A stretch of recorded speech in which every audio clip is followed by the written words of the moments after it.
Madame la députée d'Hochelaga-Maisonneuve, pour un bloc de 20 minutes. Merci, Monsieur le Président.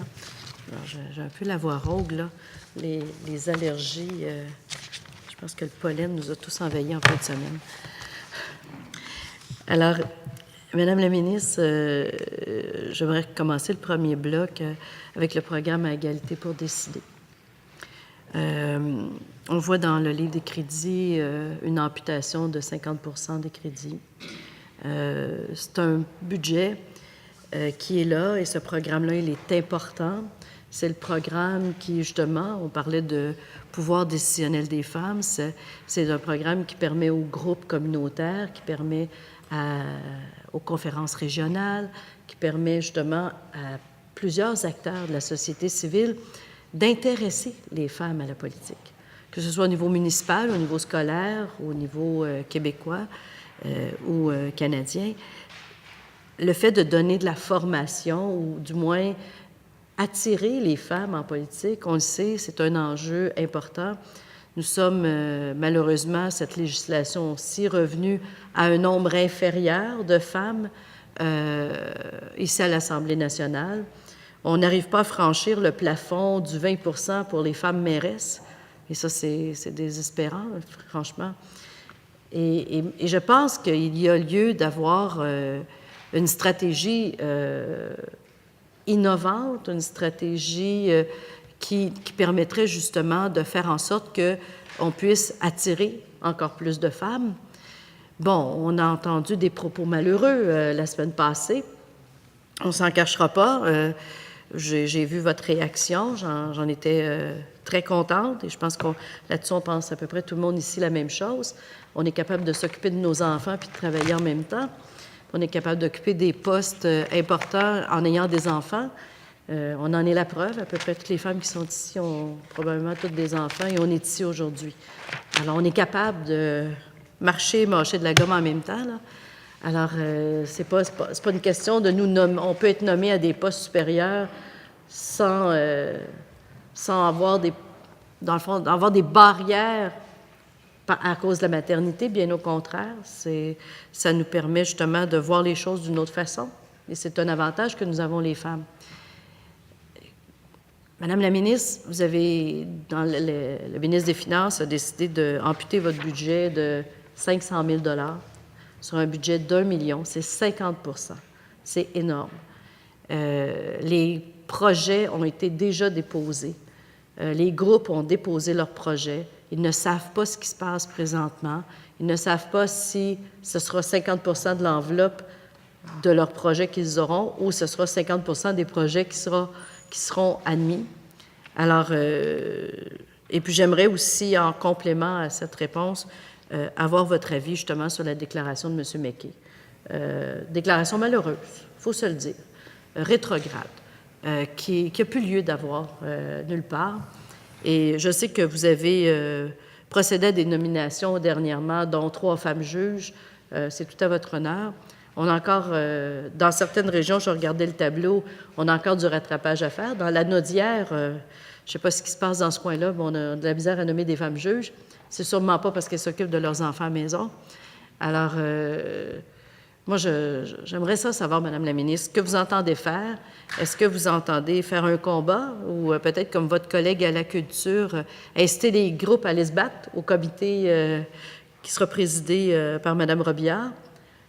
Quelles sont les alternatives? Parce qu'il y a des gens qui attendent des réponses présentement, qui ont déposé des projets, qui sont inquiets. Et je me veux d'être leur porte-parole ce matin pour dire qu'est-ce qu'on fait pour s'assurer qu'on ait plus de femmes présentes en politique et ne plus avoir à se faire donner des réponses à M. McKay en lien avec des nominations en tant que telles. Madame la ministre. Bon, alors, merci, Monsieur le Président. Je vais prendre... C'est une question en 2 temps qui se recoupe d'une certaine façon, mais pour revenir sur la place des femmes dans la magistrature, je vous dirais, et la semaine dernière, je pense que j'ai été assez claire, je pense qu'il est déplorable de faire le lien entre la maternité et la volonté d'une avocate d'accéder à la magistrature. Et je pense que bon nombre de chroniqueurs ont quand même élaboré sur la question. Mais ça me permet quand même ce matin de faire un beau clin d'œil sur ce qui se passe au barreau du Québec.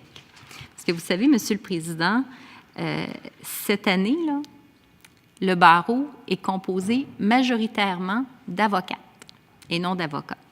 Et de cette proportion, la majorité ont plus de 10 ans d'expérience. Et donc, et à l'intérieur du barreau, bon nombre de femmes souhaitent accéder à la magistrature et bon nombre de femmes soumettent leur candidature à la magistrature.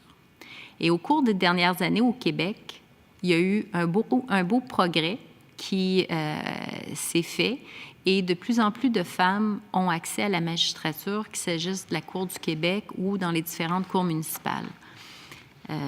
Ma collègue a mentionné tout à l'heure les nominations d'il y a une semaine. En effet, de 4 nouveaux juges nommés à la Cour du Québec, 3 sont des femmes. Et par ailleurs, j'ai également procédé à la nomination de 2 juges à la Cour municipale, un homme, une femme. C'est facile d'avoir des candidatures de qualité, tant du côté masculin que du côté féminin. Et il y a un effort qui est fait afin que la magistrature soit représentative de la société québécoise. Et je pense que dans ce sens-là, notre gouvernement, le gouvernement précédent, les efforts sont faits. Les commentaires de mon homologue fédéral sont déplorables et je l'ai mentionné. Je crois que autant du côté, je pense qu'on est unanime ici à l'effet que les femmes ont accès et on ne doit pas fermer la porte aux femmes, aux différentes instances, qu'il s'agisse politique ou autres instances juridictionnelles. À la Cour du Québec, actuellement, si on regarde les différentes chambres, en chambre de la jeunesse, on a 59,7 % des juges qui sont des femmes. Chambre criminelle et pénale, c'est un petit peu plus bas par contre, 37 %. En chambre civile, 40,7 % des juges sont des femmes et de juridiction mixte, 37,7 %. Donc, oui, il y a toujours place à l'amélioration, mais il y a quand même une belle progression là, que l'on peut constater. Donc, il y a quand même, en tout et partout, c'est 42 % des juges au Québec qui sont de sexe féminin. Et malheureusement, la vision qui est exprimée par mon collègue, bien, elle contribue à perpétuer les stéréotypes. Et ça, c'est dommage. Parce qu'on a un rôle comme élu de mettre un frein et de véhiculer des messages qui vont aller justement à l'encontre de ces stéréotypes-là. Si on souhaite que plus de femmes aient accès à la magistrature, que plus de femmes aussi se lancent dans la belle aventure qu'est la politique, bien, il faut, comme élu, avoir un message d'inclusion et permettre aux femmes de réaliser qu'elles ont toute leur place dans les différentes instances, qu'elles soient municipales, scolaires, fédérales, provinciales. Et ça, c'est une façon de faire qui ne coûte pas grand-chose. Je pense comme élu, on a ce message-là à passer. On a à faire nous-mêmes la promotion de l'implication publique. Pour revenir à la question plus précise de ma collègue quant aux efforts gouvernementaux que nous devons faire, je rappellerai que oui, c'est un effort qui est important, qui est demandé. Et ce qui a été fait cette année, dans le budget du plan d'action gouvernemental pour l'égalité entre les femmes et les hommes qui est versé au secrétariat à la condition féminine pour l'année 2014-2015, il y a un effort budgétaire de 800 000 $ qui est demandé. De cet effort-là, il y a effectivement 500 000 $ qui provient du programme à égalité pour décider. Il y a quand même, l'effort de compression, il y a quand même une hausse d'1 million dans le plan de l'action pour l'égalité qui était prévu pour 2014-2015. Donc, la diminution en tout et partout totalise 300 000 $ par rapport à l'an dernier. C'est certain que le programme à égalité pour décider est un programme qui est en place depuis 15 ans. C'est un programme qui a permis, oui, des belles mobilisations sur le terrain, mobilisations qui se poursuivent quand même par les interventions des différentes conférences régionales des élus qui reçoivent aussi un financement de la part du secrétariat à la condition féminine. Cette année, nous sommes dans une année où il n'y a pas d'élection provinciale, il n'y a pas d'élection fédérale, il n'y a pas d'élection municipale. Il y aura certes des élections scolaires et c'est pourquoi quand même les sommes consenties au programme sont de 500 000 $. Nous allons financer des programmes, nous allons financer des projets. Je tiens à rassurer les groupes. Évidemment, le critère de sélection sera évidemment un critère des projets qui seront les plus porteurs, bien clairement. Mais je tiens encore une fois à réitérer qu'au-delà de ces projets, il nous importe, à nous les élus, de faire la promotion de la place des femmes en politique lors de nos différentes interventions. Je pense que l'Assemblée nationale a de très beaux modèles au sein de ses rangs, des femmes qui méritent d'être mises en valeur. Ce matin, je vous parlais de ma collègue de Richemont qui est ici accompagnée de sa fille.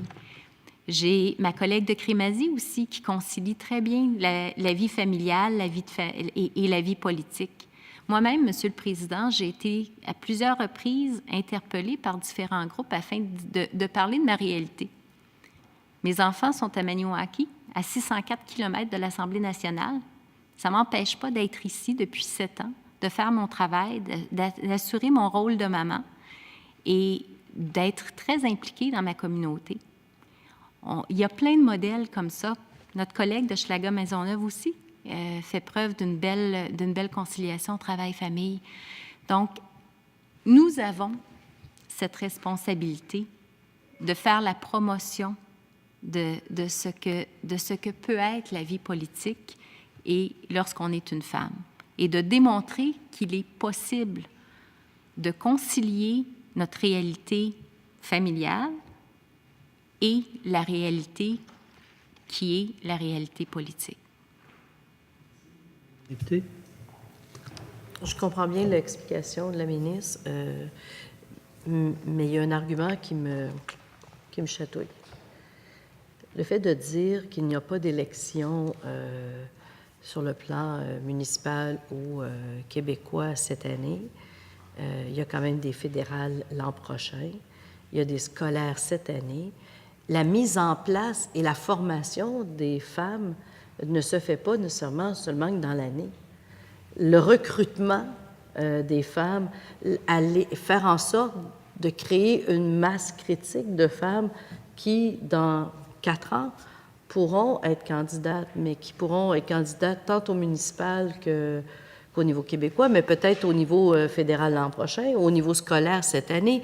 Alors, la coupure de 500 000, il faut se le dire, là, c'est une coupure qui fait mal. Et moi, j'aimerais savoir sur quels critères la ministre compte, quels critères elle va appliquer, puisque les projets sont déjà entrés, les groupes ont appris avec le budget cette coupure-là, les gens s'attendaient à la mise en place de ces programmes-là. Alors, comment va se faire dans la mécanique, là, cette application-là? Merci. Madame la ministre. Je tiens à rassurer ma collègue pour ce qui est de la formation.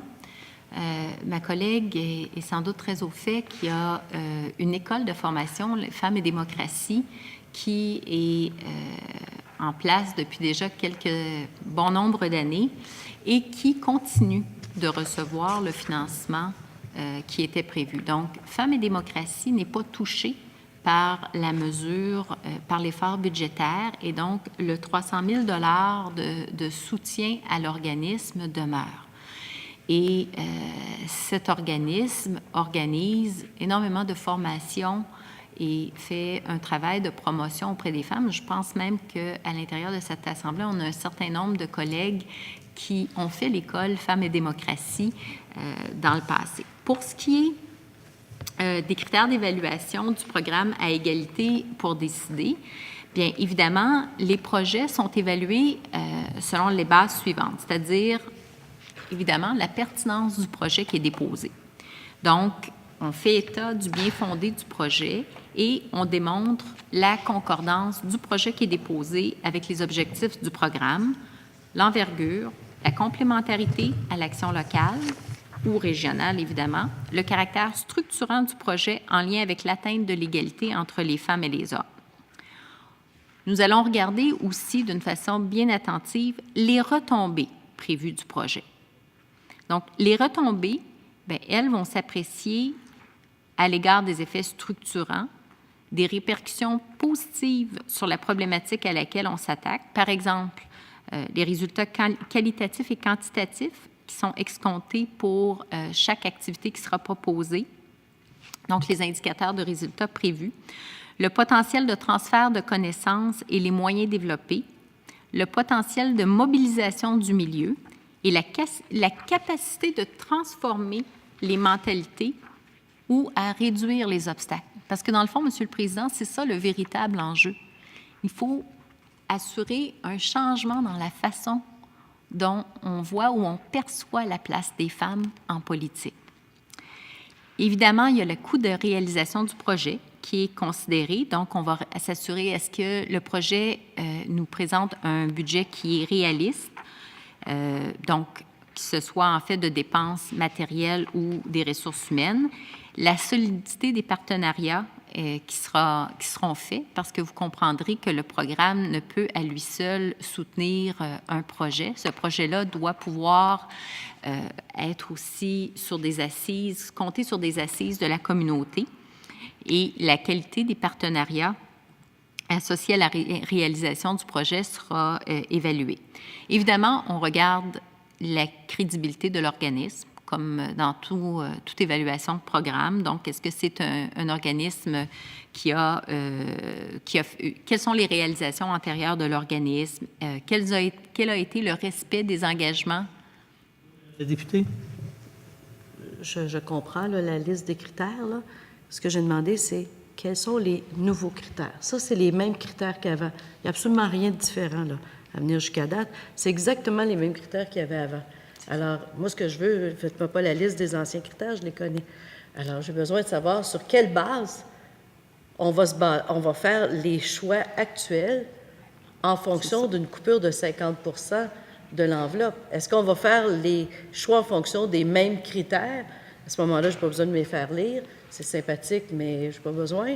Mais est-ce qu'il y a des nouveaux critères qui vont faire en sorte que les projets qui ont été élaborés sous l'ancienne grille, qui est la grille que vous venez de nous lire, Madame la ministre, est-ce que les projets vont être analysés en fonction de nouveaux critères? Alors, c'est ça qui est ma question précise. Ministre, il reste 1 minute 30 secondes. Ce sont les mêmes critères, Monsieur le Président. Évidemment, mêmes critères, on s'assurera de soutenir les projets qui se démarqueront. Évidemment, on n'invente pas de nouveaux critères. Les meilleurs projets seront soutenus. Évidemment, ça demande un effort, ça commande un effort, mais nous nous en sommes rendus là. Pour les générations futures, on se doit de faire des efforts et ça passe parfois par certains programmes comme celui-là. Ceci étant dit, il y a quand même une enveloppe de 500 000 $, et ça, c'est pas négligeable, qui servira à soutenir des projets porteurs pour favoriser la participation des femmes dans le processus politique. Merci.